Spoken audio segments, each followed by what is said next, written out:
Okay, class 2 of a new round of the Tanya. If you have the book, we are going to be on page 3.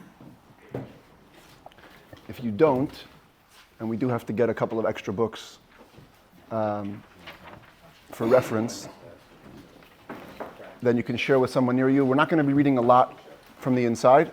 That's not our point. Our point is just to be able to see some of the things that we're talking about inside the actual Tanya so we can literally find the wisdom in the words. And on page 3, what you see is a new section that's titled Rabbinic Approbations. It's actually connected to quite an interesting piece of history, which is how I want to open tonight's class.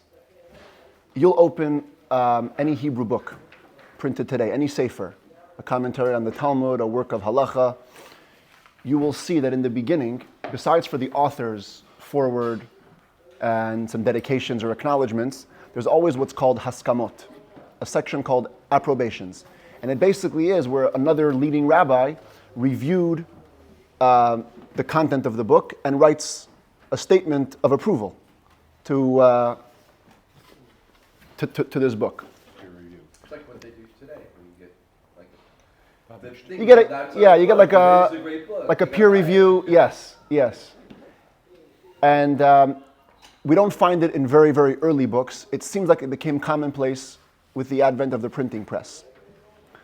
Because once Torah books were not being copied by manuscripts, now they were being printed in greater quantities, so it became necessary to make sure that things were coming from a qualified place. Otherwise, you go to a Jewish bookstore and you're going to start buying any book that comes off the shelf, you don't know what it can contain. The earliest book that we have today that has a rabbinic approbation on it is from 1490. It's a halachic work, and it has no less than 8 reviews on the content of the book. And then we have another book from 1518 with approbations, and it's actually interesting. It's interesting because when you examine these approbations, there seems to be 2 purposes for why they were used. One is to vouch for the author, praising his work. Today, there's WhatsApp, there's email, in 2 seconds you find everything you need to know about somebody. But in those days, the guy shows up and says, my name is Rabbi Eliyahu this. We don't know you. Do you have somebody that we do know that can vouch for what you're saying? And like I said before, people would actually take the time to review the full contents of the work to make sure that everything matched, with the halacha or whatever authentic Judaism. The other purpose of an approbation, and this is actually interesting, was copyright. To help stop people to infringe on the copyright of the printers. In these early days, for a printer to go ahead and print the book was a tremendous investment.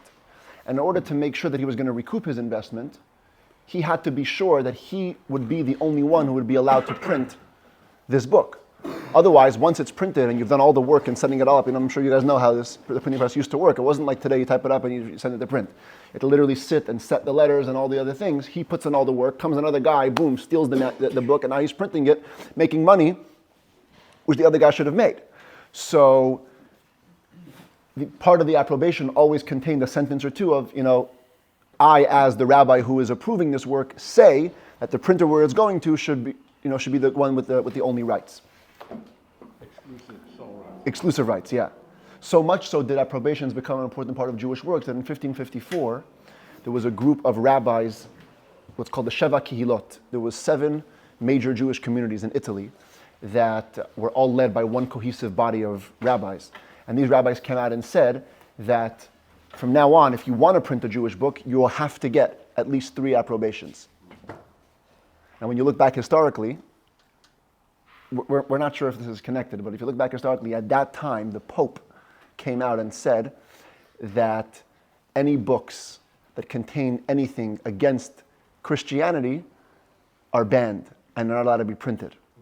So some say this is why the rabbis enacted this decree, so that there would be a major rabbi reviewing the work to make sure that it would meet the criteria and make any corrections that needed to be made. So there should be no overt, offensive, let's call it, anti-Christian doctrine, if you will. But it's not been clearly proven. It's not. It's still debated whether this is actually connected. But the point is, at that time, the rabbis came out and said you have to get approval before you print a book. In 1603, the same thing happened in Germany. And then in 1684, in connection with the Shabtai Tzvi movement, unfortunately, that created a need from within to strengthen the printing of books. And the rabbis in Germany, as well as the rabbis in Poland, it's called the Vad Arba Aratzot. They were the Committee of the Four Lands. You can read up on this. It's fascinating stuff. They were also a cohesive body who governed all of Polish Jewry. They made all the decisions. And they said no books unless they go through a recognized authority. And today it's almost unheard of. You don't open up a Jewish book without a haskama. It's just there. You just do it. There's an interesting flip side to this. And I apologize. I'm going to have this next week. I mentioned last week about making a little family tree so we can see all the Rebbes of Chabad. I have it on file. I just didn't get a chance to print it. But the Chabad Rebbes personally never gave approbations. Anybody who asked them for an approbation for their work was turned down. Very few exceptions. I think we have like one from the Alter Rebbe, one from his grandson, the Tzemach Tzedek, but there's really nothing. There's actually quite a sharp line from the Frierdiker Rebbe, which is the Rebbe's father-in-law. He said, look, works from earlier generations don't need my approval. And if you're writing a book that needs my approval, I don't want to give it. Verstehst? So, so much so that Tzemach Tzedek, the third Chabad Rebbe, even said that he believes that you can't hold a copyright over a printed book. You can hold a copyright according to Jewish law over a manuscript, but not over a printed book. Now that's a bit strange because his grandfather, the Alter Rebbe himself, sought approbations for the Tanya, as we're going to learn tonight. Plus, it's common practice that approbations involve copyright. So this seems to be a letter from later in his life where he says, what I meant was, if you're printing books that don't belong to you, you go and print a Talmud, you can't hold a copyright over the Talmud. Talmud is centuries old. Okay, so you printed it in your printing house. Therefore what? Therefore you get to hold copyright and nobody else in the surrounding neighborhoods can print it? That's not how it goes. You came up with the work that you authored yourself. That's a different story. You hold your own rights. But nevertheless, they didn't give the approbations. In later generations, the Rebbe himself made sure that every book that Kehat, which was the Chabad publishing house, printed, had a copyright. Like he wanted it to be there. Today it has all the strength of civil law as well, so you don't need so much the rabbinic stamp of approval. But nevertheless, it helps, and certainly in those days, the rabbis giving approbation was a big deal. And that's why the Tanya has these haskamot, has these approbations in the front. And that's just a nice piece of history, but for us, the words of the approbations themselves also become worth studying. This is not just like any other book that has an approval from a rabbi. The approbations here were written by tzaddikim, by tremendously righteous men who the Alter Rebbe considered great enough to give the approval. And that's why we're going to study them tonight. That's why in the daily Tanya cycle, for those who have been learning the daily Tanya, there's a day or 2 days, depending on the leap year or not, when we actually study. This is the study. The Tanya portion is not even the Alter Rebbe's words. It's the words of those who wrote the approvals to the Tanya. In the Tanya itself, in this book here, running from page 3 all the way to page 11, there's 3 different approbations, 3 different haskamot. 2 of them were written for the first printing of the Tanya in 1796, and the third was in 1814, after the Alter Rebbe passed away. And we've talked about this a number of times throughout the first round of the Tanya, in which the history of the Tanya is that the Alter Rebbe took 20 years to write the book. He spent 20 years revising the manuscript till it was perfect to perfection. Even when he finished, he never wanted to print it. That was never his plan.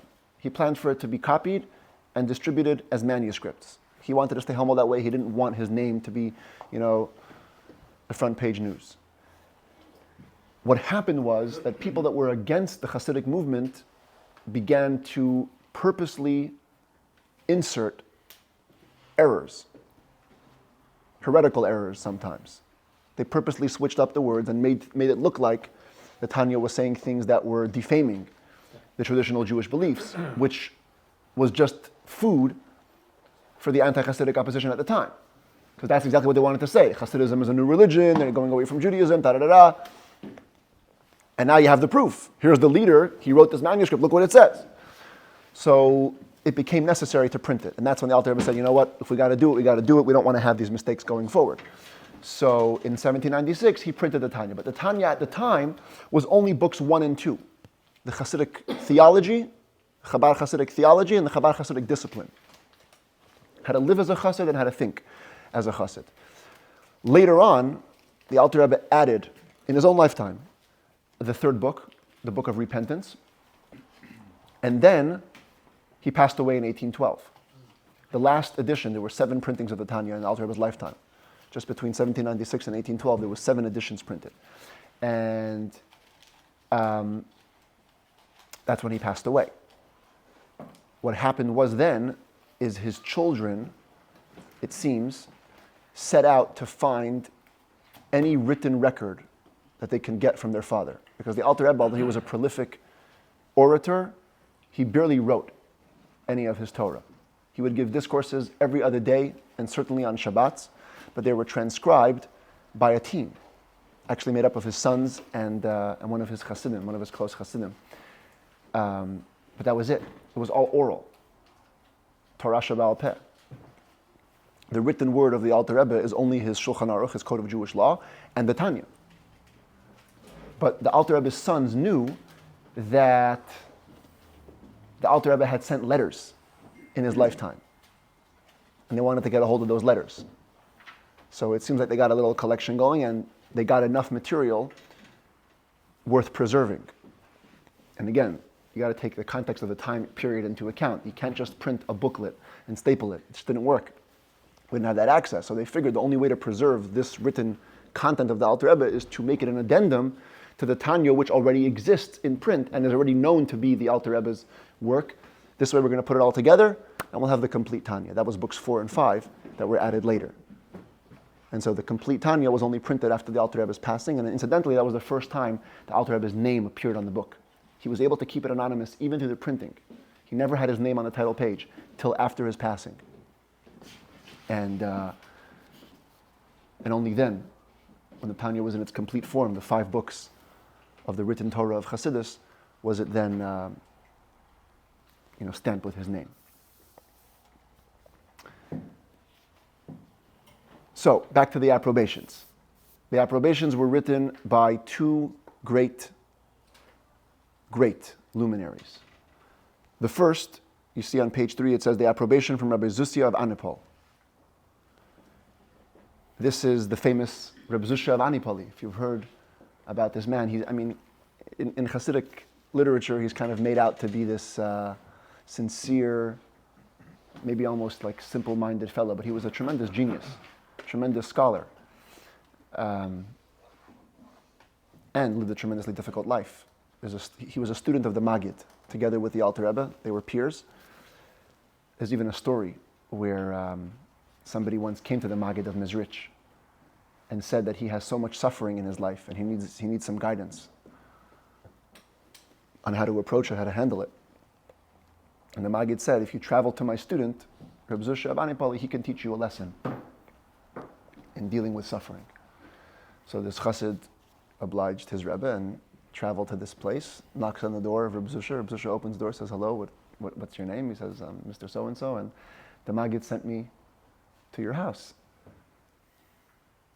I guess he didn't disclose, the reason in the beginning. He didn't want to say who he is. He says, the Maggid sent me to your house to observe you. So he says, sure, the Maggid sent you, please come in. Comes inside, can't really offer much. He lived tremendously poorly. He had nothing to his name. And he's spending some time with him. He's learning, he's davening, doing whatever it is. And after 2 days, Reb Zusha says, can we get some more detail? What's going on? So he says, the truth is that the Maggid sent me to study from you how to deal with suffering and how to accept challenges in life. So Reb Zusha looked at him and said, I'm not the one to contradict my Rebbe, but I don't have any suffering. He sent me to the wrong guy. And this guy was mind blown, realizing what the Maggid had meant. This is not a coping mechanism. Reb Zusha lived on a higher plane in which everything he experienced, to him it wasn't even suffering. That's the level which the Maggid was demanding of this other disciple. He said, go learn from Reb Zusha. You'll see another perspective. You'll put on another pair of glasses. You'll be able to see the world differently. This is him. Reb Zusha is famous also for teaching us the 7 lessons from a thief. You know about the 7 lessons from a thief? Hasidism teaches that everything has to be a lesson in service of God. The Baal Shem Tov taught, whatever a Jew sees or hears has to be a lesson in the service of God. So Reb Zusha said, what do we learn from a thief? A thief is bad. A thief is a robber. He's stealing people's property. What can possibly be learned? And he said, no, I actually have 7 lessons. You have a phone? Can I steal it? That's lesson one. No, put in You can use it. Hayom Yom. I have the Hayom Yom. You have the Yom Yom, but I don't know which day it is. So put in the Hayom Yom, 7 lessons from the thief. I remember 2 or 3 offhand, but I want to give you the full thing because this is. You know this Hayom Yom, or you're just saying it? I used it in my speech to my daughter at graduation. Wow. You did? The 7 lessons? Yeah. Oh, here it is. Okay, this is exactly it. Okay, they go at length over here, but the point is, number 1, be discreet. Not everything needs to be made public. Yeah. Number 2, be fearless. He'll put himself in high-risk circumstances if he needs to get his prize. Don't be afraid. Number 3, be mindful of the details. If you want the plan to work out, you got to take everything into account. You can't miss anything. Number 4, be patient. It takes time to plan a bank robbery, you understand? So, and the same thing he was saying, reaching spiritual heights, that's not overnight. You got to be patient. Number 5, be eager and be willing. He gets a thrill out of every job, you understand? Every time he puts on tefillin in the morning, has to be a new thrill. Nothing gets old. Every time he goes to steal from another house, he gets another boost of adrenaline, you know how it is? Number 6, be confident and optimistic. It says in the Talmud that the most sincere prayer is the prayer that a thief offers. Because he really means it. He says, Hashem, please help me, And number 7, this is the last one, always try again. Never be afraid of failure. You fail once, you go for it again. Now, do you need a thief to teach you all these lessons?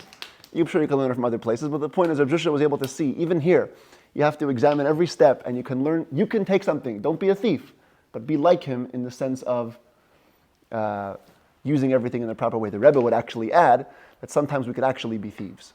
We can steal time that was meant to be for business or for worldly matters and give it to Hashem and His Torah and mitzvahs. And you could be a holy thief. This is Reb Zusha. Reb Zusha is also famous for saying, this is a really famous one. He said, I'm very worried for when I pass away and I go upstairs for judgment. But I'm not worried that they're going to ask me, why weren't you Moshe Rabbeinu, or why weren't you Avraham Avinu? They're going to ask me, why weren't you Zusha? That's what I'm afraid of. I'm not afraid of living up to someone else's potential. That's not my job. What I'm worried is, and what I'm introspective is, am I living up to my own potential? That's the real question. So this is who he was.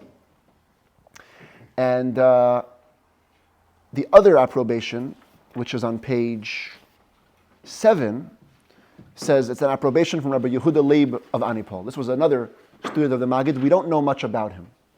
He was a Kohen, that we know, and they were all friends. The Alter Rebbe, Reb Zusha, and Rabbi Yehuda Leib. According to one account, they were actually the 3 people in the room when the Maggid passed away. When their teacher passed away, they were the only 3 present. And some say that's the reason why he sent to these specific rabbis to be the ones to give the approbation, because they were like, the continuing branch of the Maggid's dynasty in the sense that they had been witness to his histalkut, to his leaving of the world. Technically, I don't think you have to go that far. The Tanya was printed in Slavita, which is a city, and they were the closest city. So that's the simple thing. You're sending a book to be printed, you get the closest rabbis to give the approbation. But at any rate, let's take a look a little bit of the approbation of Reb Zusha. Reb Zusha's approbation says 3 3 points. 3 points made in the first approbation. First of all, he vouches for the greatness of the Alter Rebbe. We're going to start on page 4. And I'm not going to read the Hebrew, just going to read the English in that first paragraph where there are Hebrew letters, just the English. He says, "Now I've seen the writings of the Rav, author of the Tanya, this genius man of God, holy and pure, a visionary that perceives through clear glass." That's from the Talmud. The Talmud talks about people that perceive Hashem through a clear glass and people who see Hashem through an opaque glass. They have less connection. The Alter Rebbe, he says, sees clearly. "And I have seen the good work that he has done. God has performed his wondrous kindness and has inspired the author's heart to do all this work to show God's people his holy ways." In other words, he's giving right out of the gate, saying this is a great man, this is great work. It's time for the Jews to be inspired. This is what the Tanya is about. And he actually notes what I said before. It says the author's original intention, second paragraph there, was not to submit these writings for publication because that's not his way. The Alter Rebbe published many things and never put it to print. Let's just skip to the next paragraph. "But since those handwritten pamphlets containing the Tanya have already been disseminated among all Israel, copied many times by different scribes," this is where English gets a little cheap. If you appreciate Hebrew, the Hebrew there is sofrim mishunim. Mishunim means different, but it could also mean like bogus or strange. There's like a hidden, like a veiled stab at these types of scribes who were purposefully forging the parts of the Tanya. As a result of the numerous copies, very many scribal errors have resulted.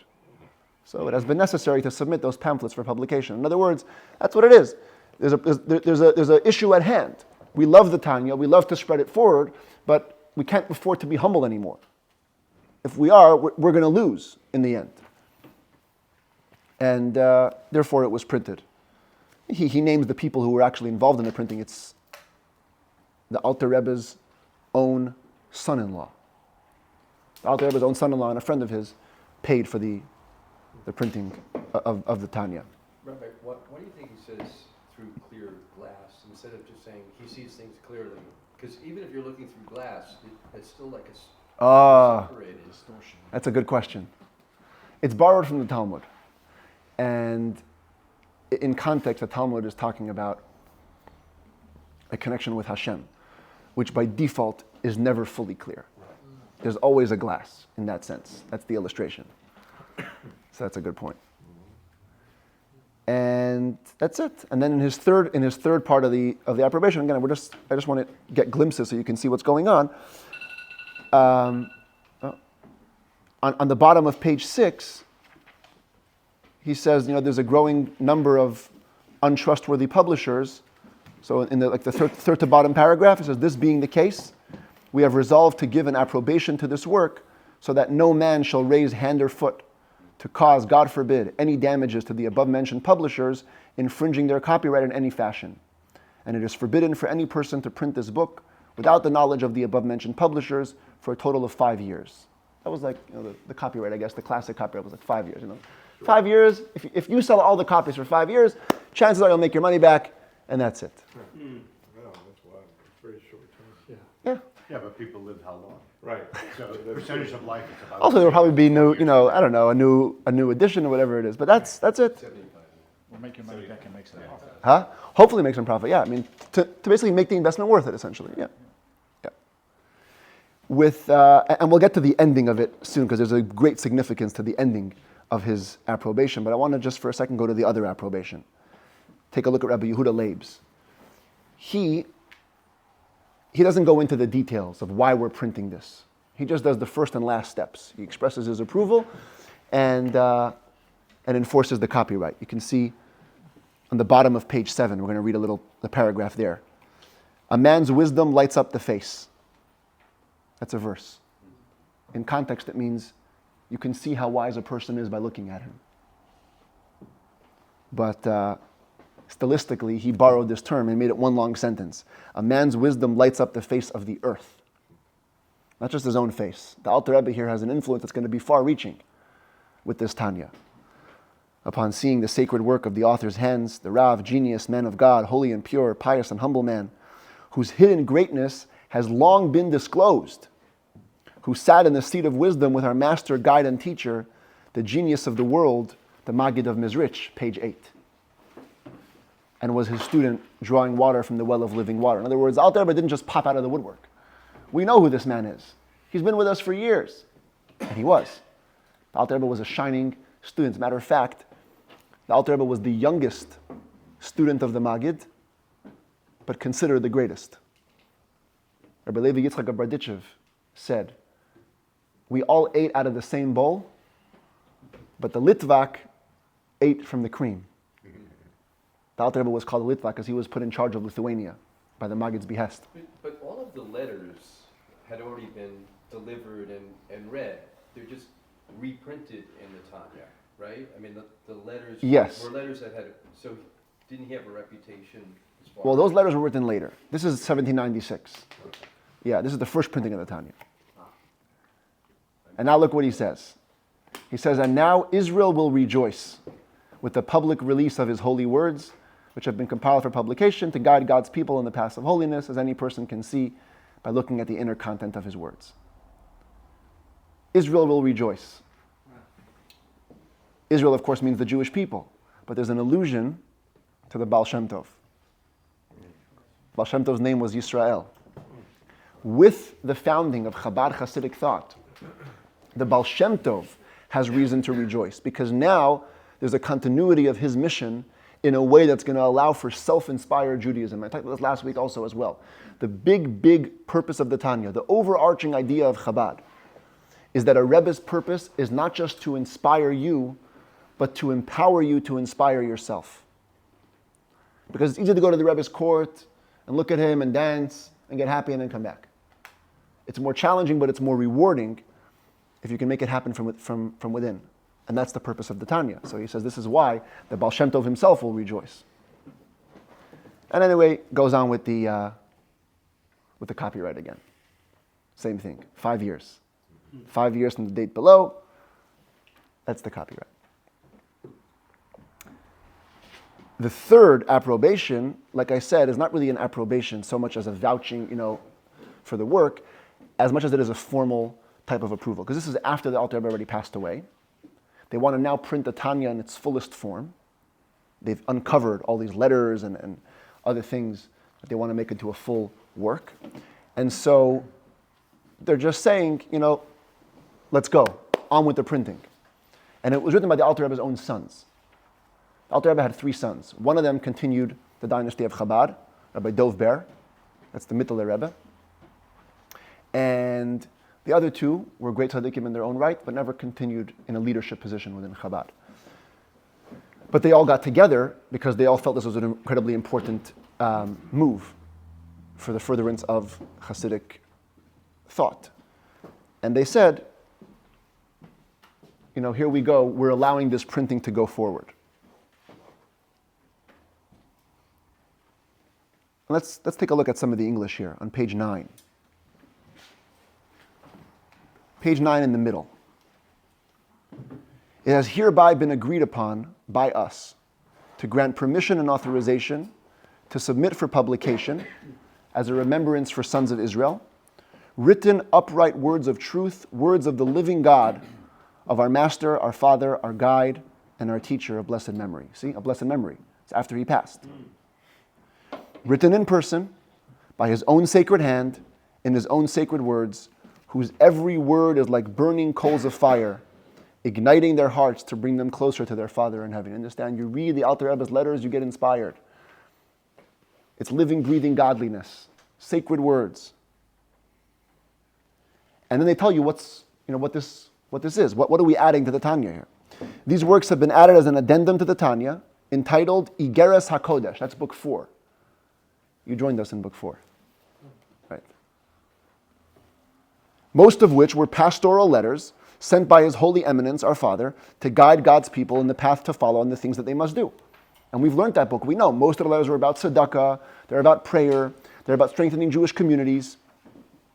This is what it was. The Alter Rebbe, in his capacity as leader, needed to guide and make sure his people were doing what they needed to do.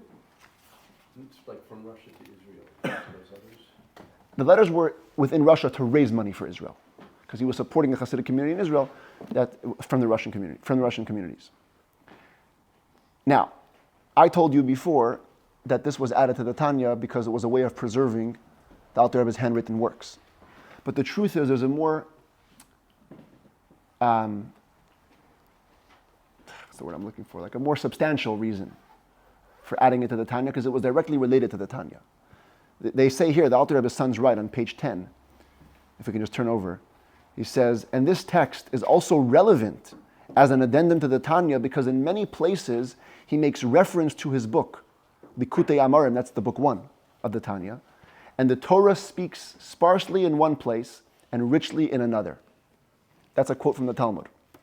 Talmud asks, how come the Torah tells a story here and a story there, and the details are here, but there's no details there? So the Talmud says, Divrei Torah, aniyim b'makom echad, ashirim b'makom acher. They're poor in one place, rich in another. That's how the Torah is. Because Torah is one cohesive unit from the infinite God, everything is interrelated. And they're saying here, you're going to learn book 1, which is this book that we're holding in front of us. Some of the things are not elucidated. They're not so elaborated upon. But with the letters, you're going to get some more appreciation for what it says in the first book. And so that's the reason for incorporating book 4. And then they go on to say, incorporating book 5, which was the most Kabbalistic, if you remember, the most esoteric ones, they say, and also the addendum serves another purpose, for fresh material that has been added, entitled Kuntres Achron, expanding on some chapters in Likutei Amarim, and they testify here, which he wrote at the same time he was composing the book, Likutei Amarim, offering a profound and penetrating analysis of various statements in the Zohar, Eitz Chaim, pre-Eitz Chaim, that seem to contradict each other. And with his insightful mind, he resolved each word in its own right way, following the system of thought that he had presented in Likutei Amarim. And so, there's like more commentary almost. Book 5 is a commentary on book 1. You won't fully understand some of the topics in book 1 without learning the 5th book. And that's why they said, we're going to put it in and da-da-da-da. As you can see, as they conclude, they say, and they do mention the fact that there's almost no handwritten record of the Alter Rebbe's own works, and even what they did get a hold of was perhaps also copied by the students themselves. So we don't even have the original letter. So there might be mistakes. Don't worry about the mistakes. That. Okay. I'll show you something. Yes, I'm this is one of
the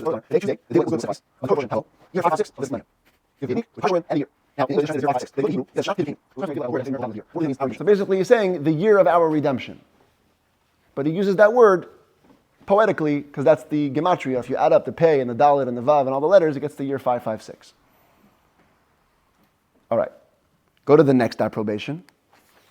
Bottom of page 8. These are the words, last paragraph over there. These are the words of one who states this for the Torah's honor. This Tuesday, the Torah portion Tavo, same day, year 556 of the 6th millennium. However, when you look in the Hebrew, he doesn't have a word. He uses the letters. He says Taf Kuf Nun Vav. That's the year 556. Everything is exact. Why'd they put the date? Why'd they put the parsha? And why are they giving different years? By the way, incidentally, there's a story that says that the Alter Rebbe gave this copy to both of them on the same day. He gave it to them in the evening. And they didn't know that each other got a copy. They lived in the same city, but there was a bridge dividing between them over a river. And they were both reading the manuscript and got so excited that each one wanted to go tell the other one about the Tanya. So this is how the story is written down in the Chassidic literature, that one got up from his house, the other got up from his house, and they began to travel, and they met on the bridge. And they both realized that they both had the Tanya. And it says the whole city burned. That's the expression. The whole city went up in flames, in the sense of Chassidus was revealed, in a spiritual sense. Everything has to have meaning. So, you have to know another little story for this. When they got the Tanya, Rabbi Yehuda Leib, when he finished reading, he said, this Tanya, this book, is going to be the antidote to every epidemic that we experience before Mashiach's approach. That's what he said. And Reb Zusha said, with this Tanya, we're going to go to greet Mashiach. So because they said that, each one wrote the date that reflected that concept. Reb Zusha writes it's the year of our redemption, because for him the Tanya was futuristic. We're going to go greet Mashiach. Piduteinu. Rabbi Yehuda Leib puts Taf Kuf Nun Vav. The words Taf Kuf Nun Vav is an acronym. Tanya, Ketoret, Nefesh, Varuach. Tanya is the antidote to the soul and the spirit. One reflecting how it combats the evil, and the other reflecting how it brings us to Mashiach. And actually in the Torah portion of Tavo, which they're both labeling, both ideas are stressed. Parshas Tavo is the first time the Jewish people are told, not the first time, but I think maybe it's the closest time to their actual entry, that they're going to come into the land of Israel. Tavo el Haaretz, the promise of redemption of their time. And in the portion of Tavo is where we have actually the most tragic section of the curses, the Tochacha, the rebuke, is in Parshas Tavo, which represents everything in Torah is holy and elevated, represents the elevation of the negativity. So each one labeled Parshas Tavo for a different reason, the redemption aspect or the healing aspect. Same thing with Tuesday. That's what Tuesday is all about. Tuesday is the day of healing in creation. On Monday, God created division. The word kitov doesn't appear in the Torah on Monday, but on Tuesday it appears twice. Because by bringing out the water and the vegetation and the plants, the division was also healed. So everything is represented. And the Rebbe took it to the next step. The Rebbe said, this little thing here represents all of Hasidism in its entirety. Many people in the beginning of Hasidism, and even now, they wonder, if it's so important to learn Hasidus, why wasn't it around for so long? Baal Shem Tov woke up in the 1700s, and now it's time for Hasidus. What happened in the Talmud's times? If it was so critical, if it was so integral, this study that we're doing, why'd it only show up now? And there are two answers to the question, reflected right here. One is, as the darkness gets bigger, you need a bigger light to combat it. In earlier generations, the Jews didn't have as much spiritual darkness. Today we do. So we need more to fight it. But perhaps the deeper and higher level answer is that just like before Shabbat, we're supposed to taste the delicious foods that we cooked for Shabbos, To'ameh Chayim Zachu, so too before Mashiach comes, we need to taste what it's like to live in a completely godly world. And we get that by immersing ourselves in Hasidism. That Tzemach Tzedek would say, people complain to me that they don't understand everything they learn. And I say to you, don't worry. The aha moment will come with Mashiach. Everything you learn about now that you don't understand what it means, when Mashiach comes, you're going to say, aha, that's what Rabbi Yossi was talking about in the Tanya class. Aha, that's the world of emanation or formation or this world, that world, that. We're going to see it then. But if you don't learn about it now, you won't have an aha moment. You have to do it now so you can be prepared for the godly reality. And it's two ways of looking at it, and they're both true.